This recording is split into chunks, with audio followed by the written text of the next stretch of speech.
Kung inyo nga pong matatandaan mga idol, halos bastusin ng ESPN ang Indiana Pacers matapos nitong paboran ang OKC Thunder sa NBA Finals. Karamihan sa mga analyst nagsabi sa mismo ng telebisyon na tatambakan nga ng Thunder ang underdog na Pacers. May ilan pa nga dito ang nagsabi na mawawalis nga daw ito. Napakalayo nga daw ang agwat in terms of lineup kumpara sa umpisa na alam naman nga ninyo kung sino ang mananalo.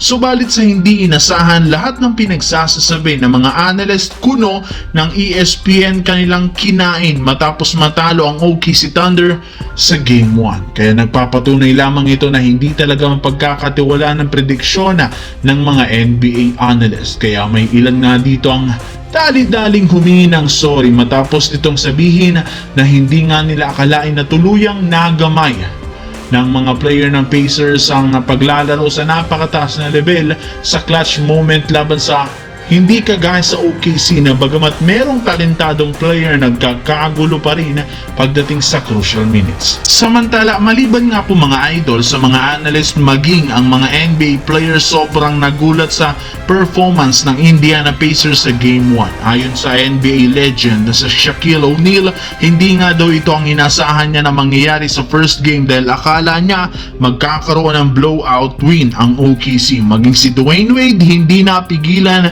ang sarili na mapahiyaw sa performance ng Pacers, lalo na ang game-winning shot ni Tyrese Haliburton para maselyo ang panalo. May ilan ng mga NBA players ang ginamit ng social media para ilabas ang pagkabigla. Mismong superstar ng Lakers na si LeBron sobrang natuwa sa Indiana, lalo na kay Tyrese Haliburton dahil hindi lamang siya isang beses nakagawa ng game-winning shot ngayong playoffs, kundi nagawa niya ito sa 4 na beses sa lahat ng kanilang napagdaan ng serye laban sa Milwaukee Bucks, Cleveland Cavaliers, New York Knicks at ang ngayon naman OKC Thunder. Kaya hindi talaga matatawag na tsamba o swerte ang nagawang ito ng Pacers at ni Tyrese Haliburton.